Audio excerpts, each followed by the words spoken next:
Olá, meu nome é Flávio José Moreira Bueno, sou aluno do segundo ano do Bacharelado em Química Tecnológica com ênfase em Química Ambiental da Universidade Estadual de Ponta Grossa e hoje vou estar resolvendo a questão da quarta avaliação da disciplina de Tópicos de Matemática Superior e a questão que foi sorteada para mim é a questão número 11. Então, a questão número 11, ela fornecia essa tabela de dados, né, uma coordenada x e uma coordenada y, e aí ela pedia para que, baseado nesses dados, fosse determinado o polinômio interpolador, utilizando o método de Lagrange, e determinar qual seria o valor desse polinômio interpolador para x igual a 21. Tá, então aqui está a informação que a gente precisa saber. A gente tem os pares ordenados ali, né, dos dados fornecidos pelo exercício naquela tabela. Então, para x igual a 12, a gente tem y igual a 10. Para x igual a 3, a gente tem y igual a 8. Para x igual a 20, a gente tem y igual a 3. E para x igual a 22, a gente tem y igual a 21. Então, esses são os pares ordenados. E aí eu já identifiquei aqui quem é x0 e y0, x1, y1, x2, y2, x3, y3. Essas informações aqui são úteis para a gente poder determinar os itens, né, as funções que vão estar entrando aqui no meu polinômio. Então, o polinômio interpolador, né, ele tem a equação dessa forma aqui, p de x igual a y0, L0 de x, mais y1, L1 de x, mais y2, L2 de x, mais y3, L3 de x. Y0, Y1, Y2 e Y3 são informações que o próprio exercício fornece, né? Que era lá na tabela. A gente tem ali Y0 igual a 10, Y1 igual a 8, Y2 igual a 3 e Y3 igual a 21. O que a gente não tem ainda são essas expressões aqui, L0 de x, L1 de x e por aí vai. Então, isso aqui que a gente vai estar calculando. Bom, a fórmula dessas expressões, L alguma coisa de x, elas são basicamente a mesma, tá? A gente tem esse subíndice aqui do L igual a 0 aqui na primeira. Então, na primeira linha aqui do numerador, a gente vai fazer x menos cada um dos itens que o exercício forneceu, né? x1, x2, x3, por aí vai, com exceção do x que tem o mesmo subíndice daqui. Então, esse aqui é L0, aqui eu não vou fazer essa subtração com x0, né? Então, eu tenho x menos x1, x menos x2, x menos x3.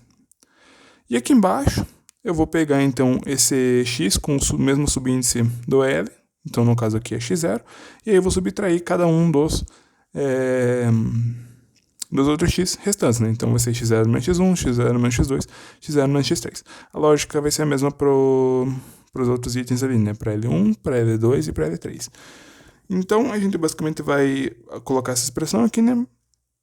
E vai estar substituindo. Substituindo, então, x1 por 13, que é informação do exercício, x2 por 20, x3 por 22. Aí aqui embaixo, x0 por 12, x1 por 13 e assim por diante, substituindo todas as variáveis que a gente já tem valor conhecido. Resolvendo, então, 12 menos 13 vai dar menos 1, 12 menos 20 menos 8, e 12 menos 22 vai dar menos 10. Aqui em cima a gente mantém dessa mesma forma, e aí a gente vai obter lá que essa expressão resultante vai ser, né, menos x menos 13 vezes x menos 20 vezes x menos 22 sobre 80. Como eu falei anteriormente, as expressões já são bastante parecidas. Então aqui, o subíndice é 1, então na parte dos numeradores eu só não vou considerar o x1. Então vai ser x menos x0, aí vai para x menos x2 e x menos x3. E aqui embaixo vai ser x1, né, porque eu subíndice 1, menos x0, menos x2 e menos x3. Também não vou fazer x1 menos x1, porque isso vai dar 0. E aí eu não posso ter esse 0 aqui embaixo, porque vai dar uma indeterminação. Então eu vou subtrair aqui embaixo, né, no denominador, x1 de todos os outros x com os outros subíndices. Então vai ser x1 menos x0, x1 menos x2 e por aí vai. Se eu tivesse, por exemplo, um x4, então seria x1 menos x4 indo aqui depois. Mas como eu não tenho, a gente vai parar aqui no x3. E daí, substituindo, né, vou ter essa expressão x menos 12 vezes x menos 20 vezes x menos 22. A expressão no numerador a gente não vai mexer agora. A gente só vai mexer na hora de substituir lá no polinômio interpolador, né, substituir nessa expressão aqui. Então, no momento, a gente mantém no numerador tudo igual e só calcula embaixo, né? 3 menos 12, 3 menos 20 e 3 menos 22.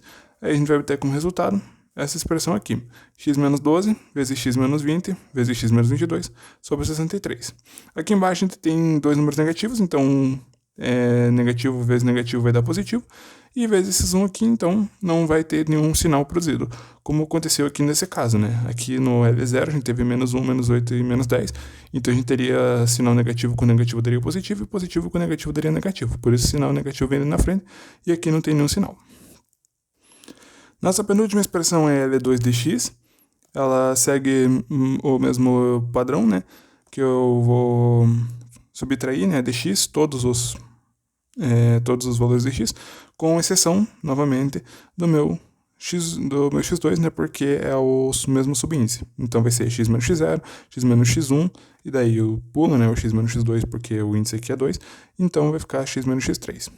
Aqui embaixo, então, o x2 eu subtrair de todos os outros x, então vai ser x2 menos x0, x2 menos x1 e x2 menos x3. Tá? Substituindo, a gente obtém aquela expressão ali, que resolvendo ela vai chegar lá em menos x menos 12 vezes x menos 13 vezes x menos 22 sobre 112. E por fim, a gente tem que calcular o L3. Novamente, a expressão é a mesma. Aqui em cima, eu subtraio do x todos os subíndices, todos os x que não têm o mesmo subíndice do L. Então, eu só não vou considerar o x3. No mais, x menos x0, x menos x1 e x menos x2. E no denominador, eu vou ter, então, x3, que é o meu mesmo subíndice, menos x0, menos x1 e menos x2. Então, substituindo ali, a gente vai obter essa expressão, que vai resultar ali em x menos 12 vezes x menos 13 vezes x menos 20 sobre 180. Agora a gente vai retornar lá na expressão do polinômio interpolador, né, que tinha essa expressão aqui, né, p de x igual a y0 L0 dx mais y1 L1 dx e por aí vai. E então a gente vai substituir, né, todos esses valores que a gente já sabe. Então, y0, a tabela do exercício fornece, é igual a 10. A expressão L0 é aquela que a gente calculou. O exercício fornece na tabela. A expressão que a gente calculou. O y2 a gente já conhece. L2 dx a gente já calculou. E o y3 o exercício fornece na tabela também. E a expressão a gente calculou também. Aí algumas partes dá pra gente simplificar. Por exemplo, aqui no primeiro caso a gente tem 10 e 80, então eu posso dividir ambos por 10. E aí eu fico só com 8 aqui embaixo, que é inclusive o que foi feito aqui no cálculo. Aqui 8 por 63 não tem o que fazer, então eu só copio do mesmo jeito que tá. Aqui também não tinha como fazer, porque 112 não dá para dividir por 3, então eu tive que manter 3 de 112. Só passei o sinal negativo que estava dentro do colchete para fora, e aí ficou essa expressão aqui. E o 21 por 180, dá para simplificar, dividir os dois por 3, ficou a expressão 7 sobre 60, e o restante continua da mesma forma. Aí por fim, a gente já tem, né, o nosso polinômio interpolador aqui, daria para simplificar ainda, mas não chega a ser algo necessário, porque a expressão vai ser a mesma, né? A função é essa mesmo, tá? Dá para simplificar ela de outras formas, deixar ela mais curta, mas a expressão é essa, não dá diferença nenhuma. E por fim, só reorganizando os termos, né? Pra gente começar lá com um termo positivo, e daí depois a gente tem os outros termos negativos. Então, o nosso polinômio interpolador, ele vai ter, ele é uma função, que é, né, 8 vezes x menos 12 vezes x menos 20 vezes x menos 22 sobre 63, menos x menos 13 vezes x menos 20 vezes x menos 22 sobre 8, menos 3 vezes x menos 12, x menos 13 vezes x menos 22 sobre 112, mais 7 vezes x menos 12 vezes x menos 13 vezes x menos 20 sobre 60. Essa então é a nossa expressão no polinômio interpolador. Se a gente for resolver ele, a gente vai obter uma função de terceiro grau. Então isso explica aquelas variações que a gente verificou lá na tabela. Só voltando aqui na tabela, por que eu disse que ele justifica, né, ela ser uma função ser uma função de terceiro grau? Porque a função de terceiro grau, ela geralmente vai ter um ponto em que ela atinge um máximo, aí ela decresce, e aí ela volta a crescer. Ou ao contrário, né? Ela vai ter um ponto onde ela decresce, aí ela chega no mínimo, ela sobe no máximo e volta a decrescer. E a gente percebe que a função é de terceiro grau, né? Uma função, né, de x ao cubo, porque a gente tem esse comportamento aqui. A gente tem para x igual a 12, a gente vai ter y igual a 10. Para x igual a 13, ou seja, eu aumento o valor de x, ele decresce o meu y. Aí eu aumento para 20, ele decai mais ainda, ele cai para 3. A princípio, se você observa só os 3 primeiros dados aqui, a impressão que dá é que ela é uma função exponencial decrescente, né? Mas se você continua, né, obtendo os dados ali, para x igual a 22, ou seja, o aumento, o valor de x, ele vai estar voltando a crescer. Então ele vai decrescendo, 10, 8, 3, e aí quando ele chega lá em 22, ele já está em 21. Então isso significa que eu tenho um decréscimo e um crescimento novamente, tá? Então, só para finalizar, essa aqui é a resposta do item A, que pedia para calcular o polinômio interpolador, usando o método de Lagrange. Agora a gente vai calcular o valor de P, né, do polinômio interpolador, para x igual a 21. Então, basicamente, vou usar essa expressão, só substituindo x por 21. Tá, então o exercício está me pedindo isso daqui, né? Ele está pedindo para calcular o polinômio interpolador para x igual a 21. Então eu só vou copiar a expressão do polinômio interpolador e vou substituir o 21 no lugar do x, tá? E aí eu vou obter essas expressões aqui, né? Não preciso ficar lendo, porque basicamente substituir o polinômio interpolador, né? Pega o x e troca por 21. Então ele vai ter essa expressão desse tipo. Aí eu vou iniciar resolvendo ela, né? Pelas expressões que estão dentro dos parênteses. Então 21 menos 12 dá 9. 21 menos 20 dá 1, 21 menos 22 dá menos 1, 21 menos 13, 8, 21 menos 20 dá 1, 21 menos 22 dá menos 1, 21 menos 12 dá 9, 21 menos 13 dá 8, 21 menos 22 dá menos 1, 21 menos 12 dá 9, 21 menos 13 dá 8 e 21 menos 20 dá 1. Como essas expressões aqui elas vão acabar se repetindo, né? Você percebe lá que elas sempre vão estar repetindo ali o x menos 12, x menos 20, x menos 22, x menos 13 e por aí vai. Então os resultados eles vão dar o mesmo, né? Eles só vão estar em ordens diferentes. Então aqui 9, 1 e menos 1, aqui 8, 1 e menos 1, aqui 9, 8 e menos 1 e aqui 9, 8 e 1. Então, resolvendo aquelas multiplicações, né? 8 vezes 9 vezes 1 vezes menos 1, eu vou obter menos 72, e aí o 63 se mantém ali. Aqui, eu posso cortar esse 8 com esse 8, e aí sobra só 1 vezes menos 1. Então, isso aqui vai dar menos 1, como eu tenho o sinal negativo ali, ele vira mais 1. O 3, ele não está focando aqui, aí. O 3, ele está multiplicando 9 vezes 8 vezes menos 1. Isso aqui vai dar 216, e aí como eu tenho o sinal negativo aqui, o sinal negativo lá do menos 1, ele vira o sinal positivo. O 112 também se mantém.